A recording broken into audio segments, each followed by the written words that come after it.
Ada perkembangan baru pengobatan COVID-19 di tengah kembali memanasnya pandemi. Institut Nasional Pengobatan Tradisional Tiongkok mengumumkan hasil uji klinis NRICM-102 di mana pengobatan barat konvensional yang dipadu dengan NRICM-102 dapat mengurangi angka kematian sebesar 74%. Tim peneliti menganalisis bahwa paru-paru pasien para COVID-19 akan mengalami kerusakan difus dan fibrosis. Pengobatan dengan NRICM-102 dapat menghindari kerusakan paru agar tidak kolaps. Namun, pas pada hari pengumuman uji klinis, MOHW membatasi pemberian NRICM-101 di mana pasien berusia 12 hingga 65 tahun yang tidak berisiko tinggi harus membayar pengobatan antara 1.500 hingga 2.000 dolar Taiwan. Asosiasi Pengobatan Tiongkok mengajukan protes dan CCC yang mengadakan pertemuan darurat pada tanggal 9 pagi juga memutuskan masyarakat yang demam, batuk, menggigil dan asma selama 2 hari juga bisa diresepkan NRICM-101 melalui dokter pengobatan tradisional Tiongkok. Partai Mahjong terbesar resmi didirikan pada tanggal 8. Pendirinya, Kuo Xi mengungkapkan bahwa Mahjong telah distigmatisasi untuk jangka waktu yang lama dan hanya Taiwan yang mendefinisikan Mahjong sebagai kejahatan perjudian di dunia.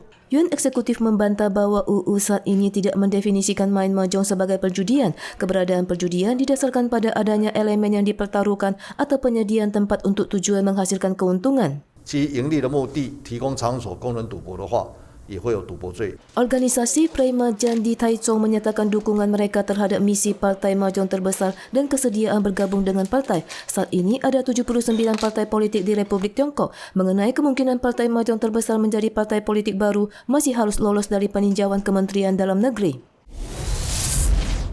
Ratu Elizabeth II meninggal pada tanggal 8. Media Inggris BBC mengumumkan berita ini pada saat-saat pertama dan Istana Buckingham juga mengeluarkan pernyataan membuktikan Ratu meninggal pada usia 96 tahun pada tanggal 8. Pangeran Charles yang berusia 73 tahun menjadi Raja baru Inggris dan mengeluarkan pernyataan berkabung atas kematian Ibunda Ratu. Perdana Menteri Inggris Liz Truss juga memberikan penghormatan kepada Ratu. She was the very spirit of Great Britain, and that spirit will endure. Liz Truss baru dinobatkan sebagai Perdana Menteri di Kastil Balmoral, Skotlandia 2 hari yang lalu. Namun, kesihatan Ratu dilaporkan menurun pada tanggal 8 dan berada di bawah pengawasan medis. Anggota keluarga kerajaan termasuk Pangeran Charles dan Pangeran William telah datang menjenguk.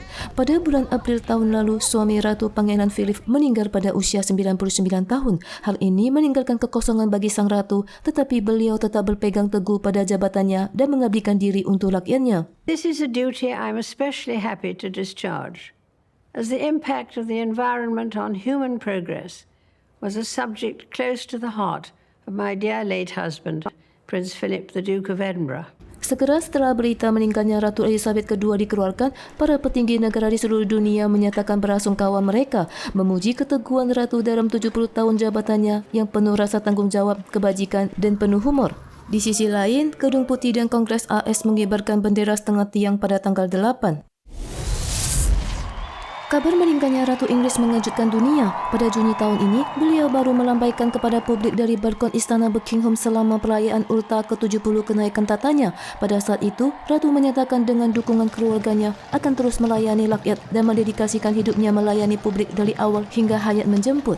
Ratu Elizabeth II lahir di London pada 21 April 1926. Ketika ayahnya, George ke-6 menjadi raja pada tahun 1936, Elizabeth II yang berusia 10 tahun dinobatkan sebagai pewaris takhta yang sah dan mulai menjalankan tugas publiknya. Pada tahun 1947, beliau menikah dengan Pangeran Yunani, Kapten Philip dari Angkatan Laut di Westminster Abbey. Setelah menikah, mereka dikaruniai 4 orang anak. Ketika George ke-6 meninggal pada tahun 1952, Elizabeth II yang saat itu sedang mengunjungi Kenya menggantikannya dan naik tahta di Westminster Abbey pada tahun berikutnya. Dalam beberapa dekade masa penguasaannya, Ratu Elizabeth II menyaksikan perubahan politik skala besar dan kerusuhan sosial di dalam dan luar negeri. Pada tahun 2015, beliau memecahkan rekor pemerintahan nenek buyutnya Ratu Victoria yang berkuasa selama 63 tahun dan 7 bulan, menjadi raja pengusaha yang paling lama dalam sejarah Inggris. Pada saat yang sama, Elizabeth II juga menjadi wanita pengusaha paling lama dalam sejarah dunia.